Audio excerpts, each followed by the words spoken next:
गौतम बुद्ध की पूरी कहानी। गौतम बुद्ध, जिन्हें सिद्धार्थ गौतम के नाम से भी जाना जाता है, बौद्ध धर्म के संस्थापक थे। उनका जीवन एक महान यात्रा की तरह है, जिसमें उन्होंने सांसारिक सुखों को त्याग कर सत्य की खोज की और ज्ञान प्राप्त किया। उनका संदेश करुणा, अहिंसा और ध्यान पर आधारित था, जिसने पूरी दुनिया को प्रभावित किया। जन्म और भविष्यवाणी। सिद्धार्थ गौतम का जन्म 563 ईसा पूर्व लुम्बिनी, वर्तमान नेपाल में हुआ था। उनके पिता राजा शुद्धोधन शाक्य गणराज्य के शासक थे और माता महामाया देवी थीं। उनके जन्म के बाद एक प्रसिद्ध अर्षि असित ने भविष्यवाणी की कि यह बालक या तो एक महान सम्राट बनेगा या एक महान। शुद्धोधन नहीं चाहते थे।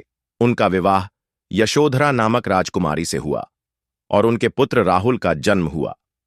संसार का वास्तविक स्वरूप और वैराग्य, 4 दर्शनों की घटना। एक दिन सिद्धार्थ ने महल से बाहर जाने की इच्छा जताई। जब वे नगर भ्रमण पर निकली, जिससे उन्हें बुढ़ापे का सत्य समझ आया। 2. गहराई से प्रभावित किया। उन्हें एहसास हुआ कि आयु में सिद्धार्थ ने अपनी पत्नी और पुत्र कहा जाता है।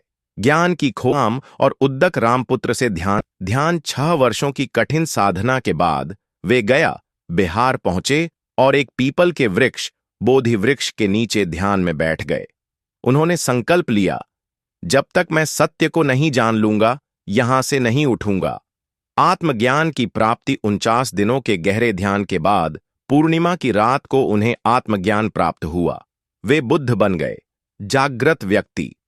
धर्म प्रचार और प्रथम उपदेश। सारनाथ में पहला उपदेश। ज्ञान प्राप्त करने के बाद बुद्ध ने अपने पहले 5 शिष्यों को सारनाथ, वाराणसी में पहला उपदेश दिया, जिसे धर्मचक्र प्रवर्तन कहा जाता है। इसमें उन्होंने 4 आर्य सत्यों और अष्टांगिक मार्ग की शिक्षा दी। 4 आर्य सत्य। 1. दुख। जीवन में दुख अवश्यंभावी है। 2.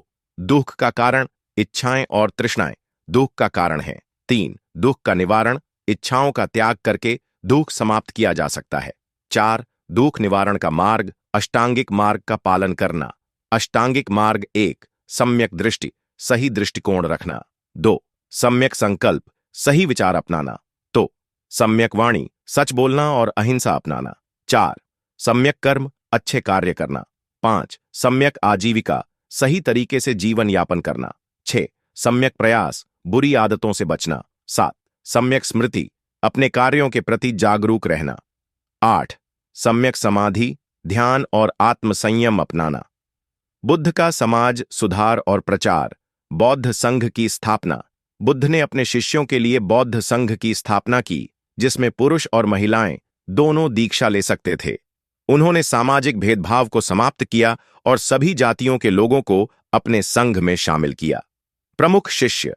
आनंद, बुद्ध के प्रिय शिष्य और उनके उपदेशों के संकलक। महाकश्यप, संघ के प्रमुख अनुयायी। उपाली, जिन्होंने बौद्ध भिक्षुओं के नियम संहिताबद्ध किए।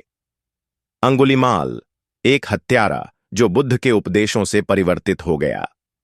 बुद्ध की मृत्यु। अंतिम यात्रा। 80 वर्ष की आयु में बुद्ध कुशीनगर, वर्तमान उत्तर प्रदेश, पहुंचे। वहां उन्होंने अपना अंतिम उपदेश दिया। सभी चीजें नश्वर हैं, अपने उद्धार के लिए प्रयास करो। महापरिनिर्वाण। बुद्ध ने पूर्णिमा की रात ध्यान मुद्रा में महासमाधि ले ली। इसे महापरिनिर्वाण कहा जाता है। उनके पार्थिव शरीर के अवशेषों को विभिन्न स्थानों पर वितरित किया गया और स्तूप बनाए गए। बुद्ध का प्रभाव और बौद्ध धर्म का प्रसार। भारत और विदेशों में बौद्ध धर्म का प्रसार। बुद्ध की शिक्षाओं ने भारत, श्रीलंका, चीन, जापान, कोरिया, तिब्बत और दक्षिण पूर्व एशिया में लाखों लोगों को प्रभावित किया। सम्राट अशोक ने बौद्ध धर्म को अपनाया और इसे पूरी दुनिया में फैलाया। आधुनिक युग में बौद्ध धर्म आज भी बौद्ध धर्म करोड़ों लोगों का मार्गदर्शन कर रहा है। महात्मा गांधी, डॉम्बी, भीमराव अंबेडकर और कई अन्य महापुरुषों ने बुद्ध की शिक्षाओं से प्रेरणा ली। निष्कर्ष, गौतम बुद्ध का जीवन एक प्रेरणा है। उन्होंने दिखाया कि सच्चा सुख भौतिक वस्तुओं में नहीं, बल्कि आंतरिक शांति में है। उनका संदेश आज भी प्रासंगिक है और हमें प्रेम, करुणा और अहिंसा का मार्ग अपनाने की प्रेरणा देता है। बुद्धं शरणं गच्छामि।